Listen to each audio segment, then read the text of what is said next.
After successfully claiming the 5 Normandy beaches, the Allies had a problem. They needed food and supplies. The only answer to this was to build a harbour. The largest attempt in history. Much before D-Day, many discussions had took place on how to get supplies across the Channel. They needed a port.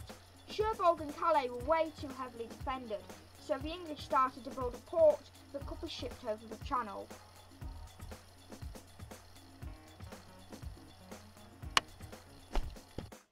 The man in charge of this was an old bridge designer, Alan Beckett.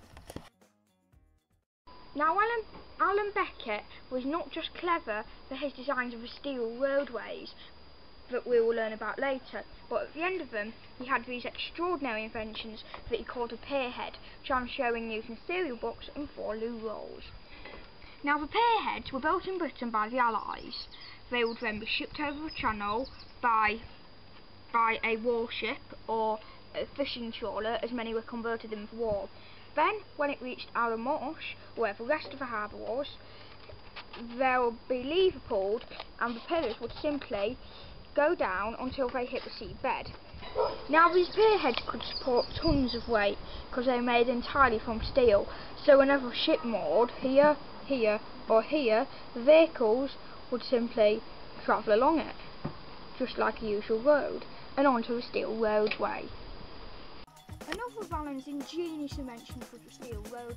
Now he knew these needed to twist and flex with the tide, so he invented special pins. Now these pins were not only used to hold the thing together, but they made it very, very flexible.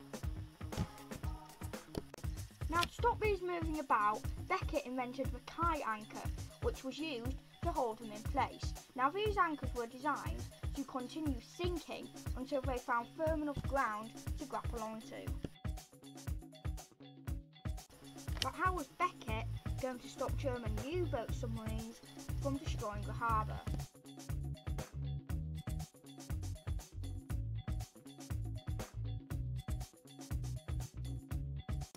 He decided to build a harbour wall, codenamed the Phoenix Breakwaters.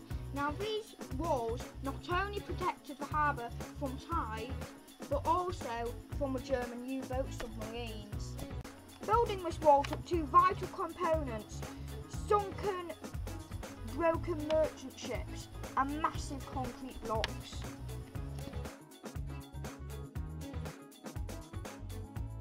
These merchant ships were blown up with explosives where the harbour wall was to be built. The Allies decided they needed 2 harbours, 2 very, very, very important harbours that could change the outcome of the Second World War. Codenamed Mullberry A Harbour was for the Americans,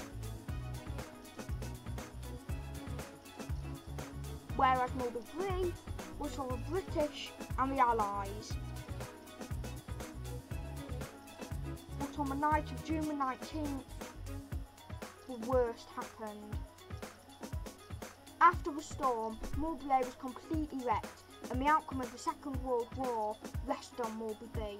However, about a year later, the Allies won the Second World War. And still, even today, Mullberry Harbour, as you watch this video, is disappearing. Soon, all of this historical sites will be gone.